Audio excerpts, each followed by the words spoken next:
Olá, bem-vindos! Estamos de volta, nossa segunda aula do estudo bíblico com a disciplina de profetas nesse mês de maio. Nossa primeira aula, nós fizemos toda uma contextualização do profetismo na história de Israel, a divisão Reino do Norte e Reino do Sul. Podemos compreender todo esse sentido a partir da vocação também dos profetas. Hoje, nós vamos estudar 4 dos profetas. Isso mesmo. Nós vamos estudar Amós, Oséias, Jeremias e Isaías.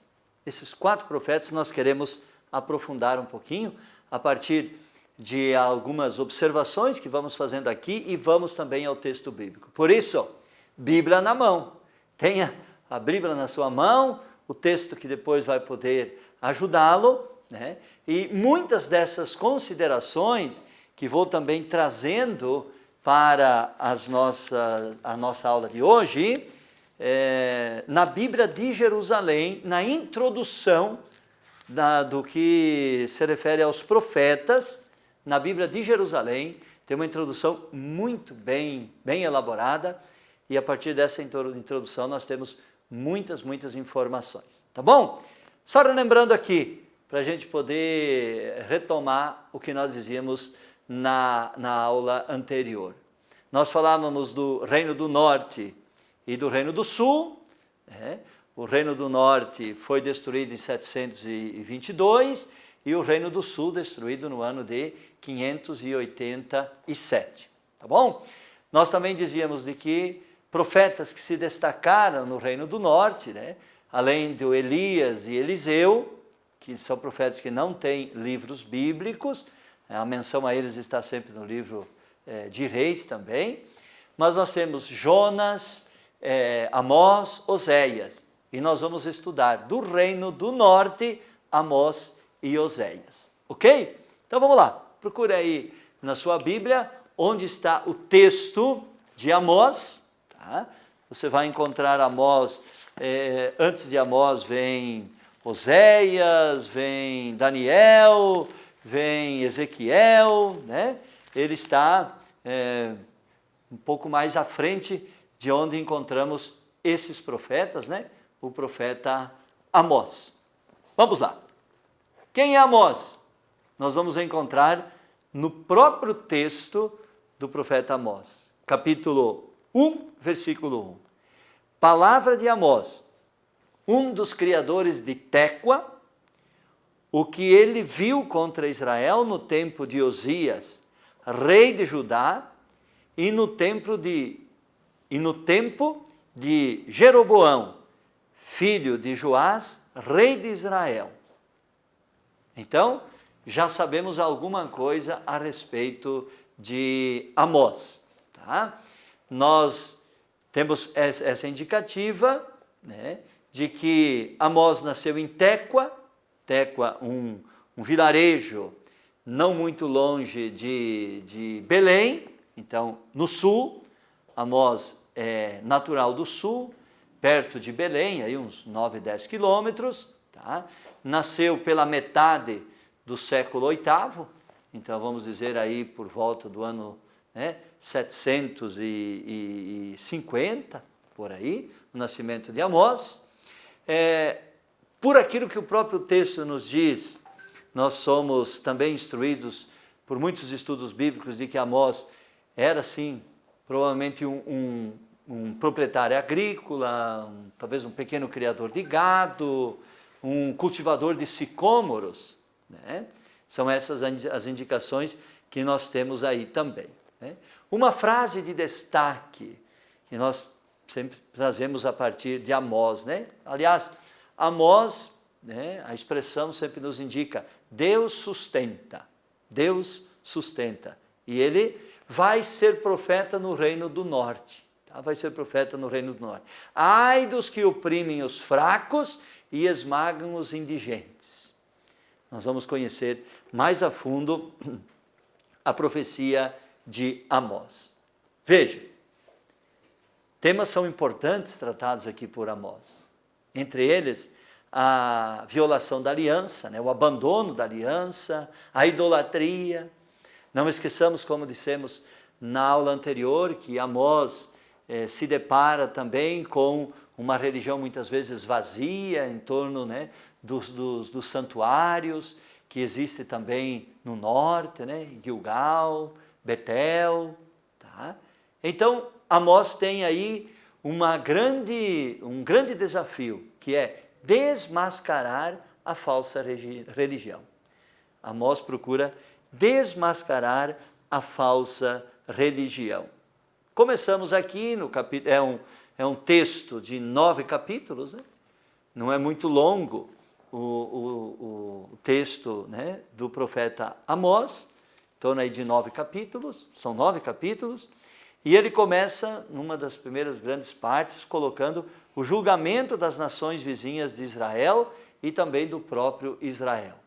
Nós vamos ver aí uma sequência, né, de oráculos, de também demonstrações a respeito de Damasco, de Gaza e da Filisteia, Tiro e Fenícia, Edom, Amon, quer dizer, são todas as menções feitas por Amós. Seguindo no capítulo 2, Moabe, olha lá início do capítulo 2.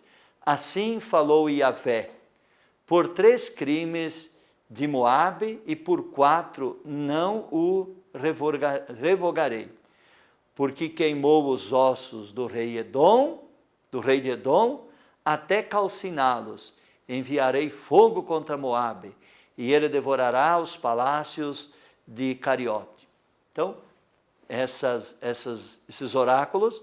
Depois, em relação a Judá, Israel, e assim, né, esse primeiro momento se apresenta como um conjunto, né, de oráculos dando conta do julgamento que as nações vizinhas de Israel hão de passar e até mesmo os próprios israelitas. Tá bom? No segundo momento, e é o capítulo 3, nós temos as advertências e as ameaças em relação a Israel. Então veja lá, nós dizemos que Amós, a sua pregação está profundamente enraizada nas tradições de Israel. Tá? A pregação de Amós, profundamente enraizada na tradição de Israel. Amós foi até chamado de ser um subversivo, mas nós vemos como Amós é um apaixonado pelo tema da aliança, da eleição, né, da fidelidade ao Senhor. Tá? E ele tem um interesse muito grande, né, em relação ao direito e à justiça. Amós também pode ser considerado o profeta da justiça. Amós, o profeta da justiça. E essa justiça é que, na perspectiva também do profeta, ela nos lembra a eleição de Israel. Eleito, né, escolhido para ser o povo que deveria ser referência, sinal da presença de Deus a tantos outros povos, né? E por isso, e foi com esse povo que Deus fez também a sua aliança.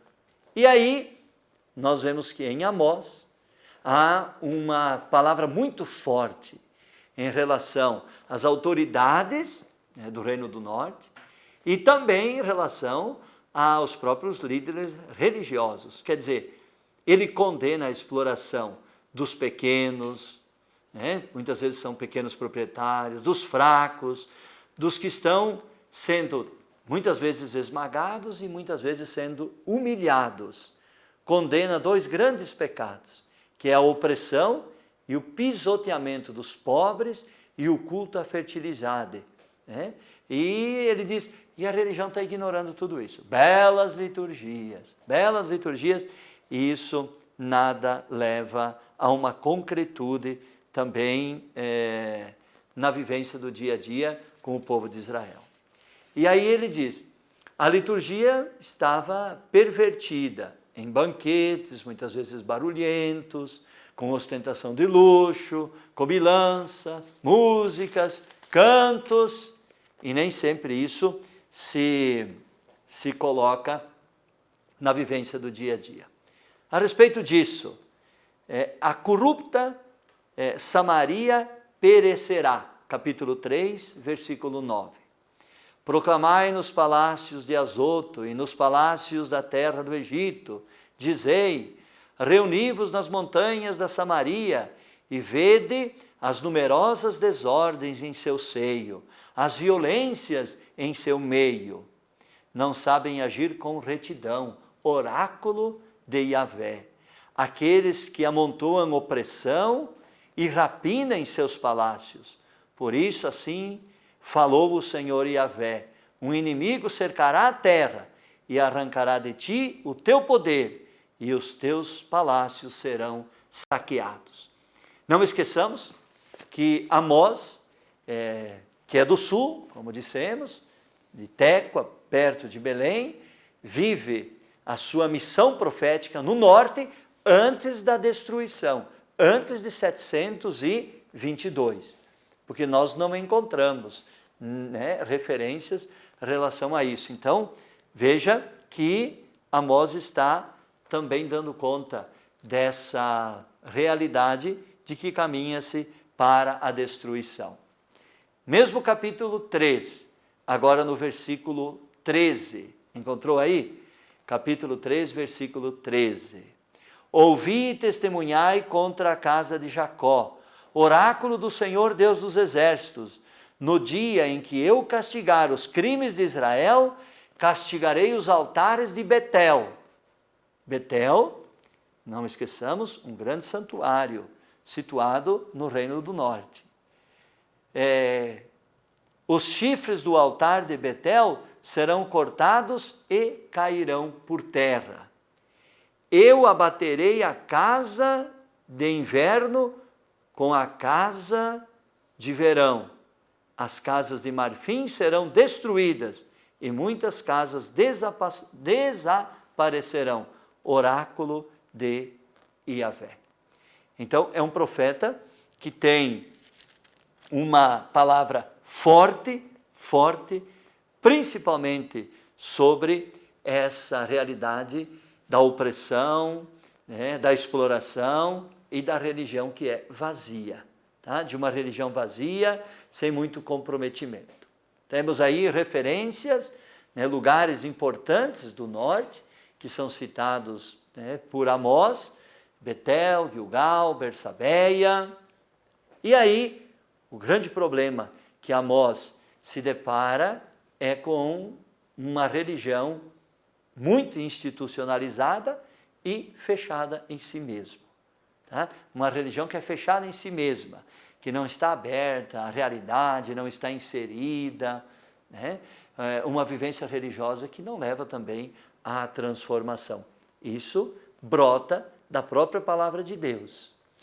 Denuncia a vida social injusta, o culto corrupto, a segurança arrogante e cega, olha só, a violência em todos os níveis, a hipocrisia, a superficialidade, a mistura de fé e idolatria e, ao mesmo tempo, uma política que ele entende ser uma política errada, uma política muitas vezes errada. Vamos lá para o capítulo 5, tá? Depois você vai fazer uma leitura de tudo isso, com essa chave de leitura, vai poder aprofundar, lendo a introdução que está aí na sua Bíblia, que é também uma boa chave de leitura para estudar os profetas, no capítulo 5, versículo 21. Eu odeio, eu desprezo as vossas festas e não gosto de vossas reuniões. Porque se me ofereceis holocaustos, está falando então já numa dimensão litúrgica, se me ofereceis holocaustos, não me agradam as vossas oferendas, e não olho para o sacrifício dos vossos animais cevados. Afasta de mim o ruído de teus cantos, eu não posso ouvir o som de tuas harpas. Que o direito corra como a água, e a justiça como um rio caudaloso. Por acaso ofereceste-me sacrifícios e oferendas no deserto, Durante 40 anos, ó casa de Israel, suportareis Sucote, vosso rei, e a estrela de vosso Deus, Caivã, imagens que fabricastes para vós. Eu vos deportarei para além de Damasco, disse Yahvé, Deus dos exércitos é o seu nome. Então veja que aqui no final do capítulo 5, uma crítica muito forte à religião. Inicia o capítulo 6 fazendo uma grande crítica em relação aos grandes, como dizia primeiro. Ai daqueles que estão tranquilos em Sião, está falando também para o Reino do Sul, Sião, Jerusalém, e daqueles que se sentem seguros na montanha da Samaria. Samaria já pertence ao Reino do Norte, não esqueçamos, grande parte da Samaria quase toda, e a Galileia faziam parte do Reino do Norte. Os nobres da primeira das nações, a quem a casa de Israel recorre. Então, ele está aqui fazendo uma advertência muito forte em relação a essas práticas. E aí, nós seguimos o texto, né, de Amós, chegamos lá no capítulo 7, temos aí as visões, Amós profetiza aí visões, que são os gafanhotos, a seca, o fio de prumo, tá? Depois, no capítulo 8, o cesto de frutos maduros, contra aqueles que são defraudadores e exploradores, o anúncio do castigo, que trará escuridão e trará luto, fome e sede da palavra de Deus. Está lá no capítulo 8, versículo 11. Eis que virão dias, oráculo do Senhor Yahvé, em que enviarei fome à terra, não fome de pão, nem de água, mas de ouvir a palavra de Yahvé, a palavra de Yahvé. Cambalearão de um mar a outro mar, errarão do norte até o levante, à procura da palavra de Yahvé, mas não o encontrarão. Então Amós, ao mesmo tempo que anuncia, denuncia também, anuncia essa busca, esta sede, né, de que deverá estar presente na vida de cada um dos seus. Agora, chama atenção no capítulo 9, a quinta visão, a queda do santuário. Viu o Senhor que estava de pé junto ao altar e ele disse, bate no capitel para que tremam os umbrais. Quebra-os na cabeça, quebra-os na cabeça deles todos, e que sobrar deles, o que sobrar deles, eu os matarei à espada. O que chama atenção está aqui no capítulo 9, início do capítulo 9, a quinta visão, que ela diz respeito à queda do santuário. Muito interessante a gente perceber isso. Depois, na sequência, vem a doxologia, a partir do versículo 5, o Senhor Yahvé dos exércitos, aquele que toca a terra e ela vacila, e ficam de luto todos os que habitam nela, toda ela se levanta com o Nilo e depois desce com o Nilo do Egito. Então vemos aqui belas palavras ditas pelo profeta. Para concluirmos, para o nosso estudo do profeta Amós. Contra Judá ele condena o desprezo que era em relação à lei, né? A Torá, a desobediência aos decretos de Deus, a adoração de mentiras, os ídolos. Aparece também em Amós, pela primeira vez, a expressão restos de Javé. Resto de Javé. Amós não é um político, Amós não é um agitador e nem mesmo um revolucionário político. Tá? É um profeta, um mensageiro de Deus, como nós vimos na aula passada. E, claro, que o Deus de Amós exige justiça. Você vai retomar esse texto. É um dos primeiros profetas, como nós vimos, do norte, e Amós merece, da nossa parte, um estudo muito aprofundado. Vai ler o texto bíblico com essa chave de leitura para poder aprofundar ainda mais. Muito bem, seguindo com o nosso segundo profeta, Oséias, nós que até agora estudamos Amós. Oséias também é um profeta do Reino do Norte, tá bom? Oséias quer dizer Javé salva, tá? Quero misericórdia e não uma religião vazia, é uma expressão muito presente para a gente entender a dinâmica da profecia de Oséias. Ele é natural do norte, talvez um lavrador, já também de uma tradição sacerdotal, né? Levita. Não esquecendo, Amós nasceu no sul, profeta no norte, Oséias nasce no norte, tá bom? Depois, era casado? Sim. Capítulo 1, versículo 2, 3, dá conta disso, né? De que ele casou-se com Gomer e teve 3 filhos. Mas teve um casamento sofrido, foi traído. E isso tem tudo a ver com a profecia de Oséias, para a gente entender, né? Ele ainda ama a sua esposa, tá? E espera um dia poder reavê-la de volta. E aí Oséias vai trazer para toda a sua dinâmica de pregação, à luz da história, dos acontecimentos, as muitas traições em que o povo de Israel faz em relação à aliança, dizendo: fomos infiéis, estamos sendo infiéis com aquele que é o Senhor da nossa vida, da história. E Deus continua apaixonado pelo seu povo, né, e espera com que volte. Então, esse é o convite muito especial que Amós vai trazer nesse contexto. Oséias, né? Oséias, ele é contemporâneo de Amós, tá? Ele começou a pregar no tempo de Jeroboão II. O seu ministério se prolongou também por reis que vieram depois, né? Os seus sucessores. Não parece que ele tenha presenciado a ruína da Samaria, lá em 721, 722. O texto não nos leva a crer nisso também, tá? E Oséias, que se casou com uma mulher que ele amava e que o abandonou.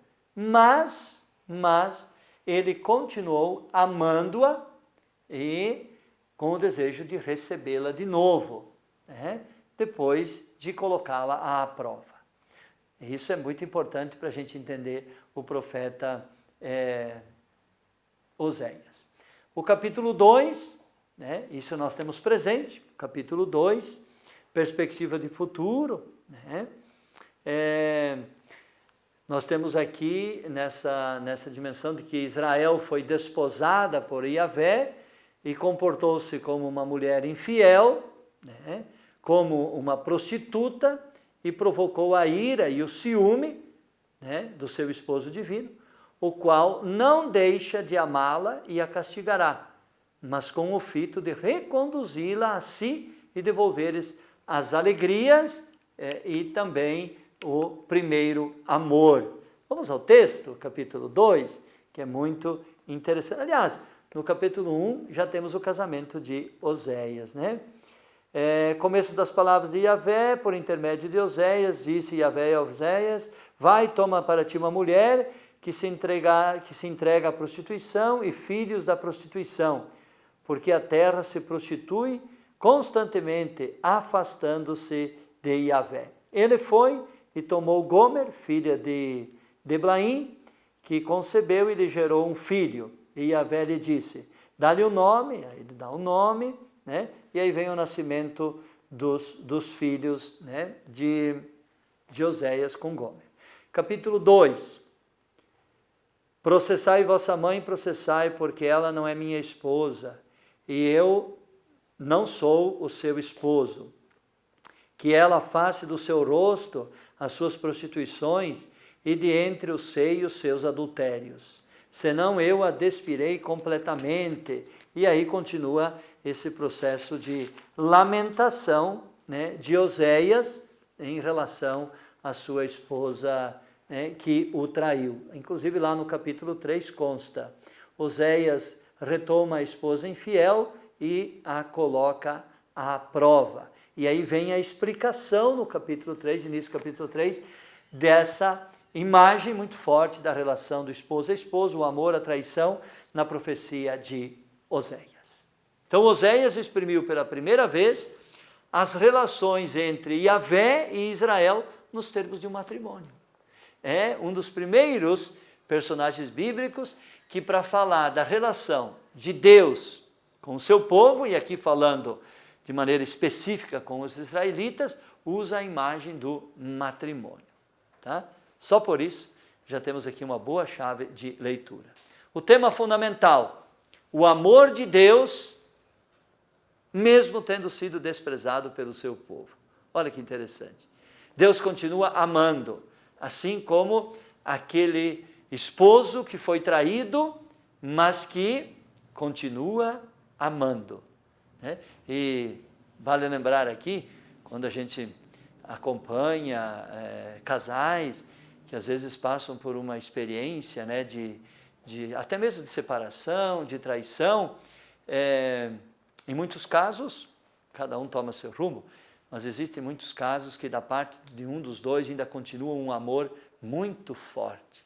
E aí, esse que continua tendo um sentimento, uma experiência de amor muito forte, mesmo apesar da traição, sofre muito. Assim também é Deus na relação com o seu povo. Né?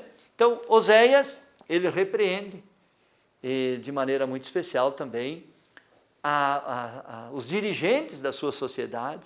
Não deixa de tecer aqui vários palavras, né? Oráculos, exortações em relação ao seu povo. No capítulo 4 nós temos aqui menção à corrupção, que é muito geral, não é só nos nossos dias, tá? Não é só nos nossos dias. Ouvi a palavra de Yahvé, israelitas, pois Yahvé abrirá um processo contra os habitantes da terra, porque não há fidelidade nem amor, nem conhecimento de Deus na terra, mas perjúrio e mentira, assassínio e roubo, adultério e violência, e o sangue derramado soma-se ao sangue derramado. Então, ele contempla essa realidade. Ele está com isso diante dos seus olhos também. Contra os sacerdotes, que estão voltados em toda a dinâmica religiosa, né? Nos grandes santuários, Betel, Gilgal. Sim, que ninguém abra um processo e que ninguém julgue, pois na realidade o meu processo é contra ti, ó sacerdote. Tropeçarás de dia e castigo tropeçará. De noite também o profeta, farei parecer a tua mãe. E ele continua com essa advertência. Seguindo, no mesmo capítulo 4, versículo 12, o culto de Israel é somente idolatria e desordem. O vinho e o mosto abafam a razão. Meu povo consulta o seu pedaço de madeira e o seu bastão faz revelações, porque um espírito de prostituição os desviou. Eles se prostituíram, afastando-se de seu Deus. Nos cimos das montanhas oferecem sacrifício, e sobre as colinas queimam incenso. Debaixo do carvalho, onde está a sombra boa. Por isso as vossas filhas se prostituem, e as vossas noras cometem adultério. Não castigarei as vossas filhas porque se prostituem, nem as vossas noras porque cometem adultério, pois eles próprios afastam-se com as prostitutas e sacrificam com as hieródulas. Um povo que não tem entendimento caminha para a sua perdição. Um povo que não tem entendimento caminha para a sua perdição. E continua no versículo 15, se tu te prostituis, ó Israel, que Judá não te torne culpado.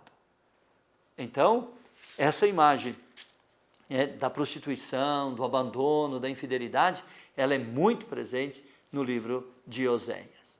Oséias protesta contra o título de Baal, no sentido de Senhor, era um título que era dado apenas a Yahvé. Vamos voltar lá no capítulo 2, versículo 18. 2, 18. Acontecerá naquele dia, oráculo de Yahvé, que me chamarás meu marido, e não mais me chamarás meu Baal. Baal é um deus pagão. E estava acontecendo o quê? Estavam dando a Baal aquilo que só Yahvé merece. Então, tomam para si a imagem de um deus pagão. Se nos lembramos, os deuses de Baal foram desafiados já antes pelo próprio profeta Elias, lá no Monte Horebe. No Monte Horebe, o profeta Elias desafiou o poder dos deuses de Baal. É uma passagem belíssima que está também na Sagrada Escritura, referindo-se à missão do profeta Elias. Capítulo 5, os sacerdotes, os grandes, os reis, levam o povo à perdição. Depois, no capítulo 6, um convite à conversão. Depois, crimes passados e presentes de Israel.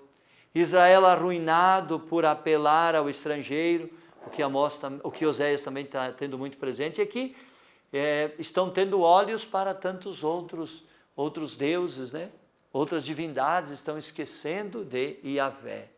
Então ele também reivindica para Deus de Israel a ação benfazeja que o povo era tentado atribuir a Baal, Deus da fertilidade.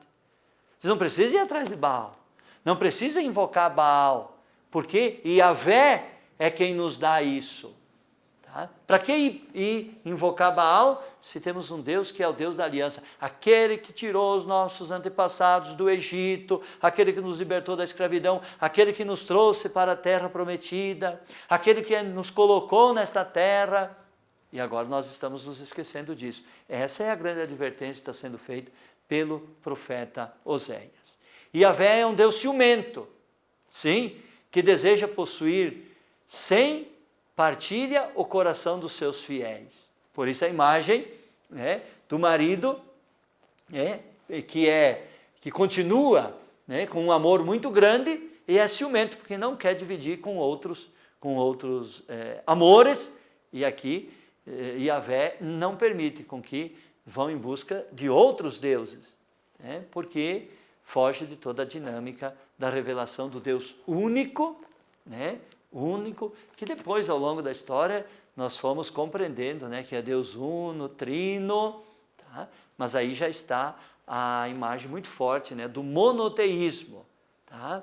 Não são vários deuses, é um único Deus, tá bom? Isso também é importante para nós. Então, essa imagem matrimonial nas relações entre Yahvé e o seu povo foi retomada depois também por Jeremias, por Ezequiel e até o próprio Isaías em determinado momento. Eles também têm essa imagem se utilizando dessa analogia que faz o profeta Oséias. O Novo Testamento depois, e até mesmo a comunidade que surgem a partir do Evangelho e das suas narrativas, também sempre vão fazendo essa relação que há entre Jesus Cristo e a sua igreja, Ele é o esposo, A igreja é a esposa de Cristo. E aí, como esposa, tem o dever de ser aqui fiel. Claro, nós hoje vamos levar para a dinâmica do matrimônio, são os mesmos direitos e os mesmos deveres, Os mesmos direitos e deveres, tanto do esposo como da esposa, da fidelidade, sem nenhuma distinção. Os dois precisam viver essa plenitude do seu compromisso. Depois, os místicos cristãos, ao longo da história, também foram se servindo muito dessa imagem que é colocada em relação a Deus, na imagem da fidelidade. São, pelo mínimo, 14 capítulos, 14 capítulos de Amós, e a gente vai vendo aqui, veja lá, capítulo 8, anarquia política e a idolatria. Depois, Continua ainda Israel perdido por apelar ao estrangeiro, contra o culto puramente exterior. Né? Ele também cobra disso, né? Desse culto muitas vezes exterior, tristezas do exílio. Tá? E aí nós vamos vendo como tudo isso vai dando uma roupagem belíssima para a gente entender toda a dinâmica do anúncio, né? E desse trabalho belíssimo do profeta Oséias. Certo? Bíblia na mão e você pode retomar, vai precisar ler uma vez, 2 vezes, 3 vezes o livro de Oséias para a gente poder aí compreender. Mas penso que com essa chave de leitura a gente consiga tomar uma proximidade ainda maior com o profeta. Seguindo, nós já vimos Amós e Oséias, 2 profetas do Reino do Norte, e agora nós vamos ver mais 2 profetas, Reino do Sul, Jeremias e Isaías. Esses 4 profetas, eles são do período anterior ao exílio, certo? 2 do Norte e 2 do Sul. Você está vendo aí, na nossa linha do tempo, que falamos na aula passada, vários profetas do Reino do Sul. Entre eles, nós destacamos aqui para o nosso estudo Jeremias e o profeta Isaías. Vamos ao profeta Jeremias? Então, Jeremias, nascido em Ananote, por volta do ano de 645 a.C., então ele é do sul. De Jeremias nós temos essa belíssima expressão, né? Tu seduziste-me, Senhor, e eu me deixei seduzir, chamado aproximadamente por volta dos seus 18 anos de idade, talvez lá por 627, tá? E bem que Jeremias tentou hesitar. Se nós formos para o início do livro de Jeremias, ele mesmo fala da sua vocação. A palavra de Yahvé me foi dirigida nos seguintes termos: antes mesmo de te modelar no ventre materno, eu te conheci. Antes que saísses do seio, eu te consagrei. Eu te constituí profeta das nações. Mas eu disse: Senhor Yahvé, eis que eu não sei falar, porque eu sou ainda uma criança. Mas Yahvé me disse: não digas eu sou uma criança, porque a quem eu te enviar, tu irás. E o que eu te ordenar, falarás. Não temas diante deles, porque eu estou contigo para te salvar. Oráculo de Yahvé. Então Yahvé estendeu a sua mão e tocou a minha boca. E Yahvé me disse: eis que ponho as minhas palavras na tua boca. Vê, eu te constituo hoje sobre as nações e sobre os reinos, para arrancar e destruir, para exterminar e para demolir, para construir e para plantar. Belíssimo texto da vocação de Jeremias. Eu levo isso como lema da minha ordenação sacerdotal. Desde o ventre materno, eu te chamei, eu te conheci, eu te chamei, eu te consagrei e te constituí profeta das nações. Então esse é o Jeremias, né? Que já ainda na sua juventude sentiu-se chamado por Deus, né? No primeiro momento se sentia despreparado, incapaz, mas é aquilo. Quando entra dentro da dinâmica da experiência com Deus, compreende tudo isso e leva adiante uma belíssima missão. Jeremias foi sempre um rapaz sincero, sensível aos problemas da vida do seu povo, demonstrando sempre um forte sentimento de justiça.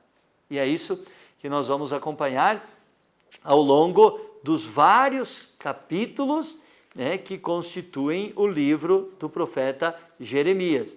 Ele é um dos profetas maiores, e aqui o maiores tem a ver com o tamanho, né, do livro. Se nós vimos primeiro que Amós tinha 9 capítulos e Oséias tinha 14 capítulos, Jeremias tem 52 capítulos. Então, um texto bastante longo. Vamos lá. Veja, A partir do primeiro texto, da abertura, como eu disse, né, do capítulo 1, versículo 5 até o 10, isto o levou a gritar, a denunciar, né? Tenho que gritar, ai de mim se eu não o faço. Está lá no capítulo 15, versículo 10. Ai de mim se eu não o faço, ai de mim se eu não gritar, se eu não evangelizar. Quem vai fazer em meu nome? A vocação de Jeremias representa uma experiência de Deus, capítulo 1, versículo 5, uma experiência da missão, então está muito claro, a partir da segunda frase do versículo 5, uma experiência dos próprios limites, sentir-se também limitado, mas aí, como diz Deus, eu vou colocar na tua boca, uma experiência da realidade e do próprio ideal do povo, uma experiência que Deus traz consigo, uma experiência de Deus que Ele vai trazendo consigo na experiência do seu povo, uma experiência da presença, da força de Deus, que é quem envia, uma certeza de que Deus está sempre com ele, versículos 7 e 8, uma experiência de confirmação, e assim nós temos na profecia de Jeremias todos esses elementos.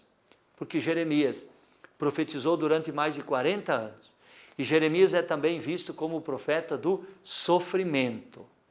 O maior sofrimento de Jeremias foi ser rejeitado por todos, ser considerado um homem da discórdia, enquanto serviu a Deus fazendo o bem, intercedendo junto a Ele no momento de desgraça do seu povo. E muito mais do que isso, Jeremias ele acabou sentindo-se rejeitado e vendo a oposição até mesmo dos seus parentes sacerdotais. É o profeta também do sofrimento. Os principais passos que nós vamos ver aí na via sacra do Jeremias. É um profeta que foi estar diante do tribunal. Capítulo 26. Como disse, nós temos aqui 52 capítulos.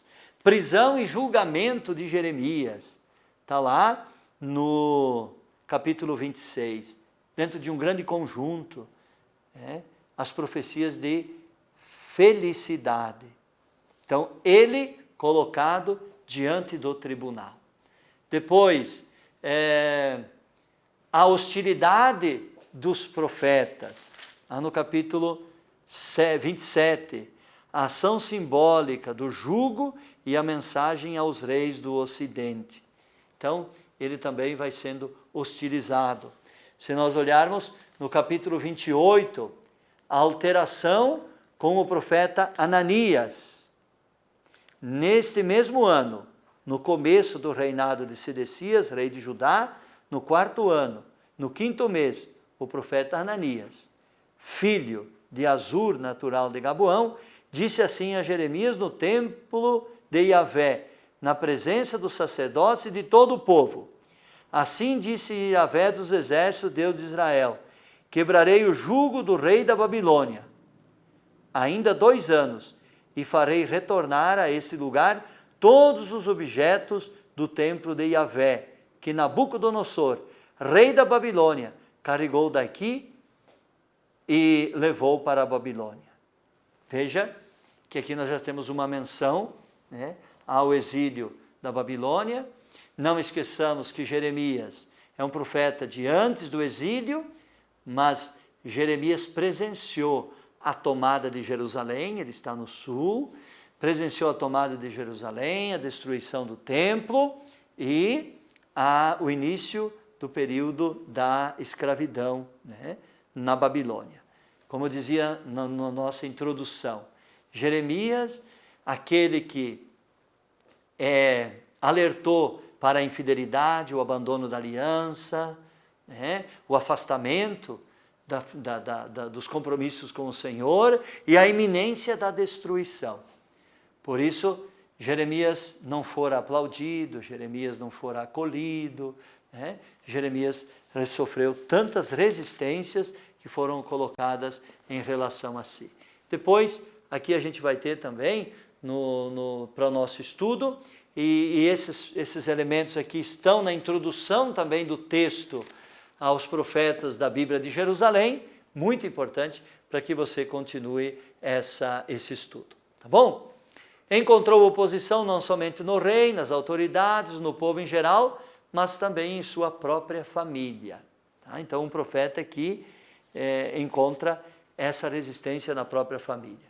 Queria era despertar a memória do povo, confrontando o momento presente com o ideal vivido ao longo de toda a caminhada, chamando a atenção para a gravidade da situação vigente, fazendo com que os culpados fossem conhecidos.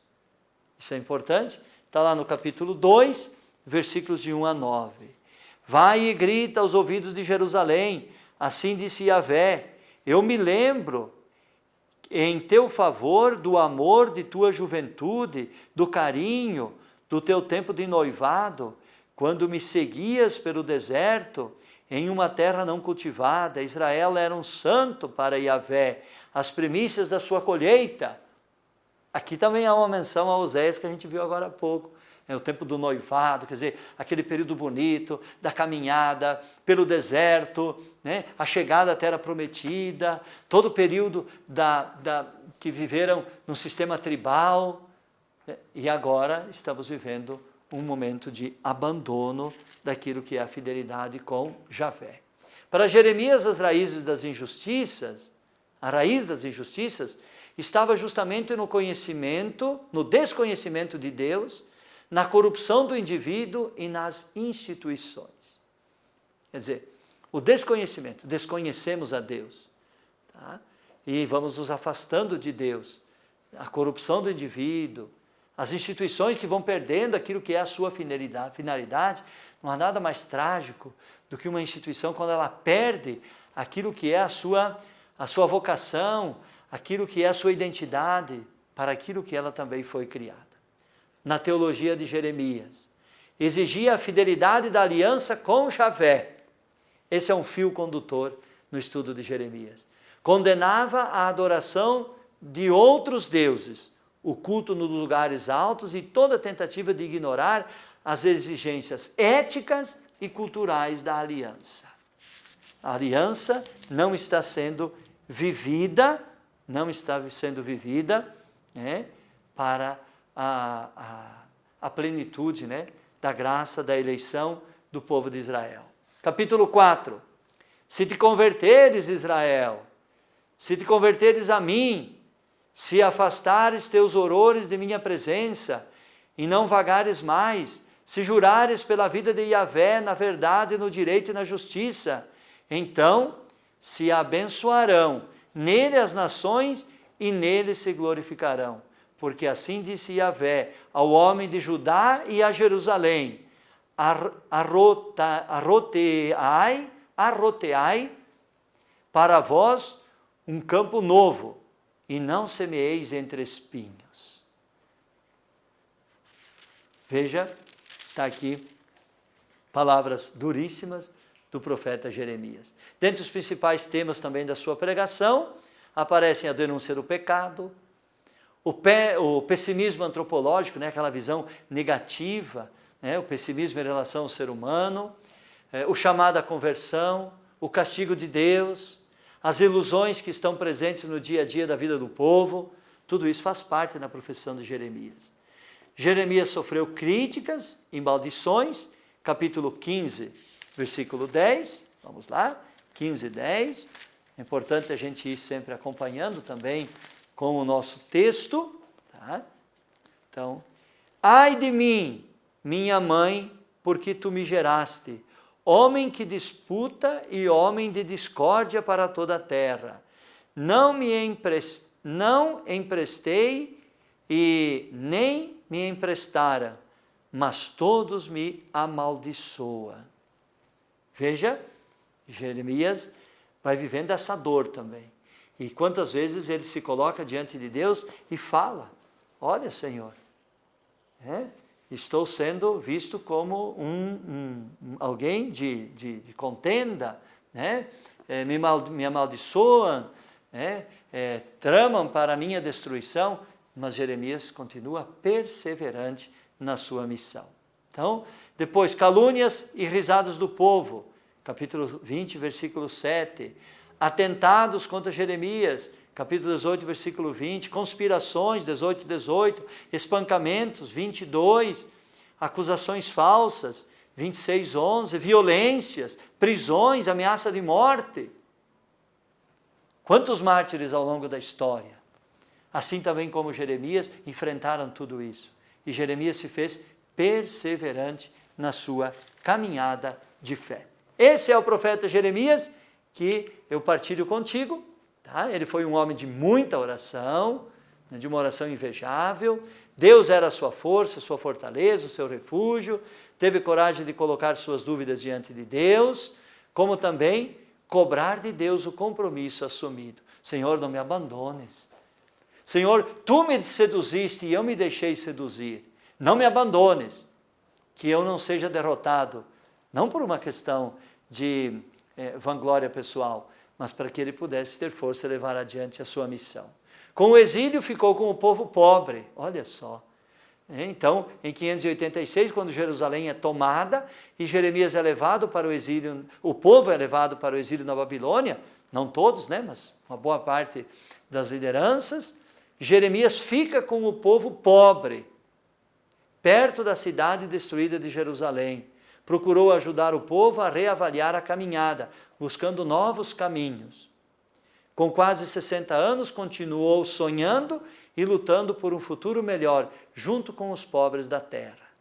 Veja só, por isso que ele vive esse período também do pós-exílio, embora seja em um período mais curto, porque Jeremias morreu logo após, né? Ele preferiu ficar junto com aqueles que estavam na terra.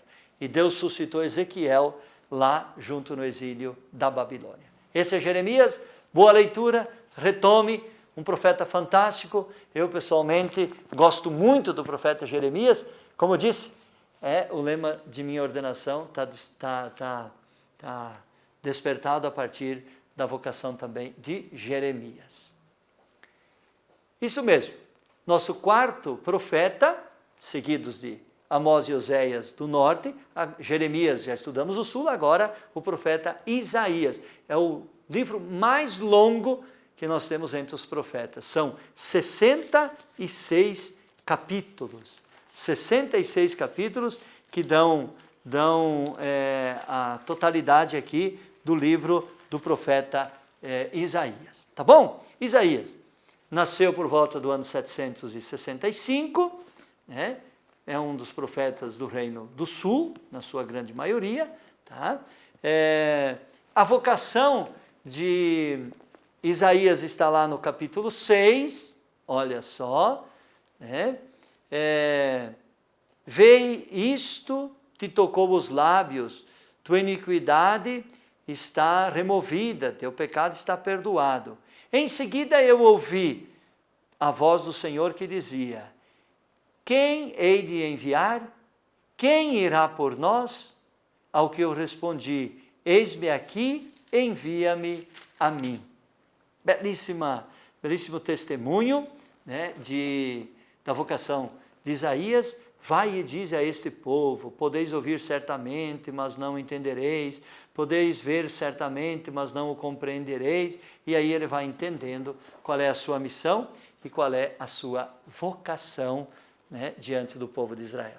Exerceu o ministério durante uns 40 anos, veja só, durante uns 40 anos, ele sempre diante de uma ameaça, né, muito forte, de que os assírios ou um outro povo pudesse também destruir, né, a região de Jerusalém. Não esqueçamos, né, estamos aqui pelo ano de 765, tá?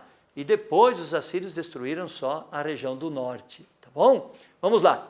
Essa participação ativa nos assuntos do seu país fez com que Isaías fosse visto até por um herói nacional. Veja só, Isaías estava muito situado na vida do seu povo, tá bom? Muito situado na vida do seu povo. Eu não vou entrar aqui numa discussão que um tema de estudo belíssimo também do profeta Isaías, que é dividi-lo em três grandes partes, né? O primeiro Isaías, o segundo Isaías, o terceiro Isaías. Nós não temos tempo para isso, mas se você quiser aprofundar, vai poder aprofundar isso também, tá bom? São textos né, dentro do próprio livro, 66 capítulos, que a exegese bíblica leva a compreender que existem, certamente, elementos textuais que dão conta de que não todo o texto foi de um mesmo período, curto período de tempo. E quem sabe a última parte até tenha sido acrescentada por um dos seus discípulos. Mas eu não vou entrar nessa discussão porque nós não temos um tempo, tá bom? Ficando com as chaves de leitura, que é o importante para nós aqui também, tá bom? É também um poeta genial, grande Isaías, um poeta genial. Isaías é um dos profetas mais citados depois no Novo Testamento. Já vou dizer porquê, a gente chega num tema interessante. Ele tem um estilo de escrever que é fantástico, né? Ele usa assim muitas imagens, então ele vai se tornando quase que um clássico da Sagrada Escritura, tá bom? Da Sagrada Escritura. Nós não sabemos muita coisa sobre aquilo que aconteceu com Isaías a partir do ano 700, né? Mas conforme a tradição judaica, ele teria sido martirizado lá no tempo de Manassés, tá? Mas não há muita menção também dita a isto. Veja lá, a sua ideia de Deus tem algo de triunfal e também de pavoroso. Deus é o santo, o forte, Deus é o poderoso e Deus é rei. Esta é a imagem, né? A ideia de Deus que está presente no livro do profeta Isaías. Quer que o homem seja fiel. Isaías é o profeta da fé e nas graves crises, olha só, nas graves crises que a nação atravessa, pede que confiem só em Deus. Só Deus é a única oportunidade de salvação. Isso é importante, tá bom? Sabe que a provação será dura, mas espera que sobreviva um resto, do qual o Messias será o rei. Isaías é um dos profetas que mais tem presente também essa dinâmica, né, da promessa do rei, né, de um Messias que virá, e nós vamos ver que depois, nos evangelhos, há uma menção muito grande ao profeta Isaías, entre eles o evangelho de Mateus. Mateus é um dos evangelistas que mais faz menção ao Antigo Testamento, porque Mateus está escrevendo, tendo presente comunidades judaica-cristãs, comunidades que vinham da tradição judaica e que conhecia a lei, os profetas. Por isso, Mateus também vai fazer grande menção. Os outros também, mas Mateus ele é muito original nessa maneira de servir-se do Antigo Testamento, né? E aquela expressão que aparece muito nos evangelhos, assim como nas Escrituras, ou para se cumprir como estava escrito nas Escrituras, para que a Escritura se cumprisse. Tá bom? Agora, de todos os profetas, Isaías é o maior dos profetas messiânicos. Tá? O Messias que ele anuncia é um descendente de Davi, que fará reinar sobre a terra a paz, a justiça e definirá o conhecimento de Deus e difundirá o conhecimento de Deus. Então essa imagem de um rei, de um Messias, né, descendente de Davi, é muito forte no profeta Isaías. E aí está aparecendo para você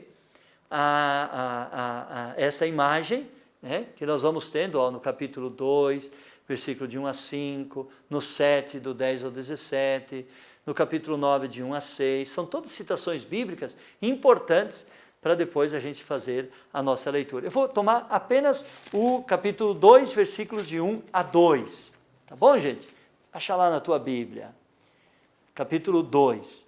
Visão que teve Isaías, filho de Amós, a respeito de Judá e de Jerusalém. Dias virão em que o monte da casa de Yahvé será estabelecido no mais alto das montanhas e se alçará acima de todos os outeiros. A ele acorrerão todas as nações. Muitos povos virão dizendo, vinde, subamos ao monte de Yahvé, à casa de Jacó. Tá? Depois, para que ele nos instrua a respeito dos seus caminhos, e assim andemos nas suas veredas. Com efeito, de Seirão sairá a lei, e de Jerusalém a palavra de Yahvé.